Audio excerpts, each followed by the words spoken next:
Bonjour et bienvenue à Lumière de la Parole, ici Dominique Lerouzès qui vous accueille en ce lundi 24 janvier. Alors j'espère que vous allez bien, j'espère que tout va pour le mieux de votre côté. Écoutez, j'ai le goût de vous remercier pour tous vos commentaires qui me font chaud au cœur, auxquels j'essaye de répondre le plus possible.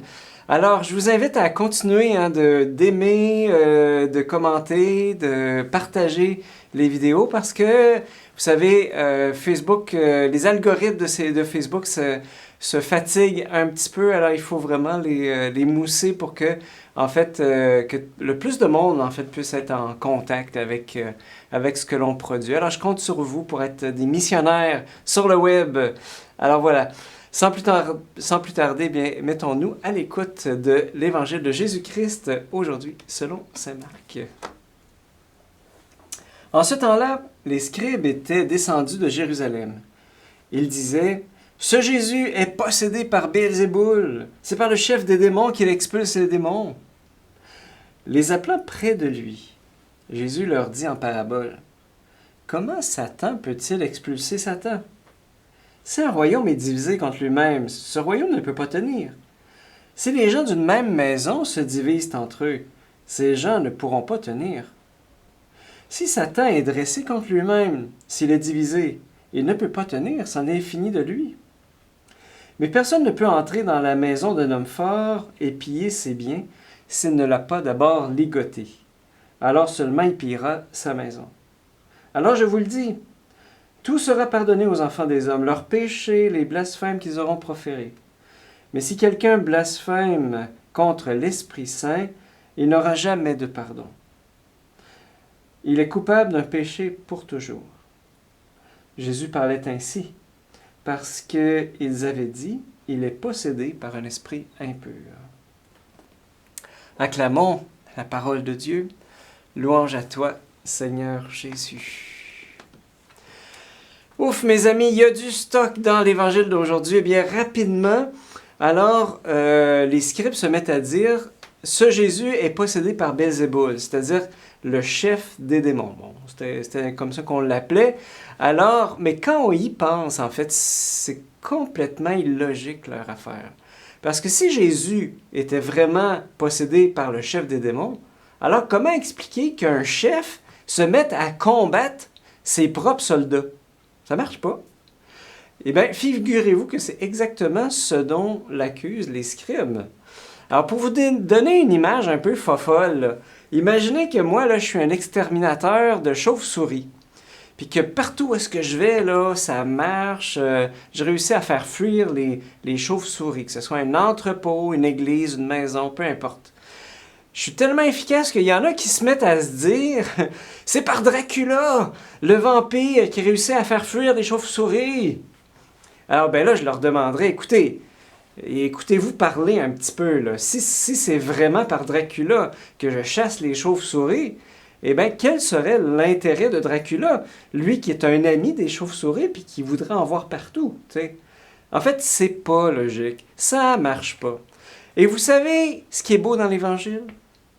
C'est que Jésus, eh bien, il les appelle près de lui. Les scribes là, qui le calomnient, il les appelle près de lui. Hein, déjà, on voit son amour des ennemis en acte. Les appelant près de lui, et c'est là qu'il leur donne un enseignement. Hein, Jésus ne se décourage jamais de personne, hein, mais il leur donne un événement. Puis là, il dit, « Tout royaume divisé contre lui-même ne peut pas tenir. Et si...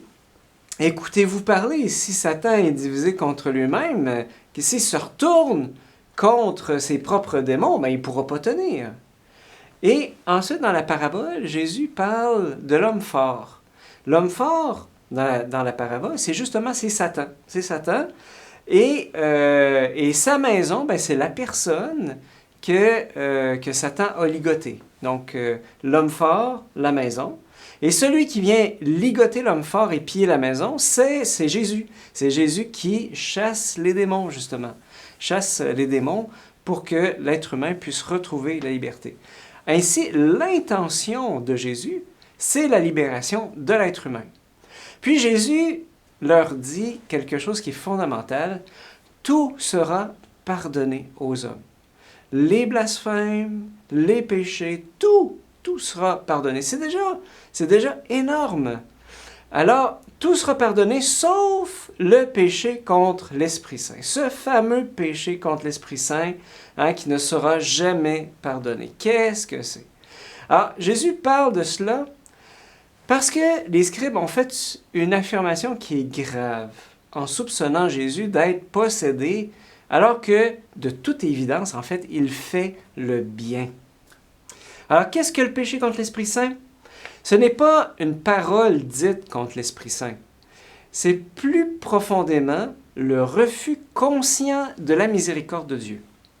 Le refus de la miséricorde, c'est-à-dire que si je dis « je n'ai pas péché » alors que je suis dans le mal et que pour cette raison je refuse la miséricorde, bien Dieu ne peut pas me pardonner, il ne peut pas outrepasser la liberté qu'il m'a donnée. L'Esprit Saint, il est le pardon de Dieu. Il est le pardon de Dieu. Saint Jean-Paul II l'explique dans son encyclique sur l'Esprit Saint. Il dit « Le blasphème contre l'Esprit Saint est le péché commis par celui qui revendique le droit de persévérer dans le mal, dans le péché quel qu'il soit, et refuse par là même la rédemption. » C'est l'homme qui déclare bien ce que Dieu a déclaré mal et qui est effectivement aussi mal pour la raison humaine. Alors, le péché contre l'Esprit Saint, c'est le refus d'être pardonné. Et quand je reste, aussi longtemps que je reste dans cette attitude, Dieu ne peut pas outrepasser ma liberté pour me pardonner. Et d'une certaine manière, Dieu ne peut pas me sauver sans ma permission. C'est ça. Alors, mais tant que je dis, mais Seigneur, pardonne-moi, à ce moment-là, Dieu est prêt à me pardonner tout péché. Que retenir de tout cela pour nous aujourd'hui? J'aimerais juste revenir avec vous sur une parole qui est tellement importante. Tout sera pardonné aux enfants des hommes. Les péchés, les blasphèmes qu'ils auront proférés. Alors j'aimerais qu'on puisse aujourd'hui juste méditer sur cette immense miséricorde. Regardons là tout le mal qui se fait dans le monde, parfois atroce, horrible, sordide. Qui est ce Dieu pour nous aimer jusqu'au point de vouloir pardonner tout? Et j'aimerais juste qu'on puisse aujourd'hui, non pas sticker sur ce péché contre l'Esprit Saint là, qui ne sera pas pardonné, puis en se demandant est-ce que je l'ai commis. Non. Regardons l'immense miséricorde de Dieu qui est prêt à tout pardonner aux enfants.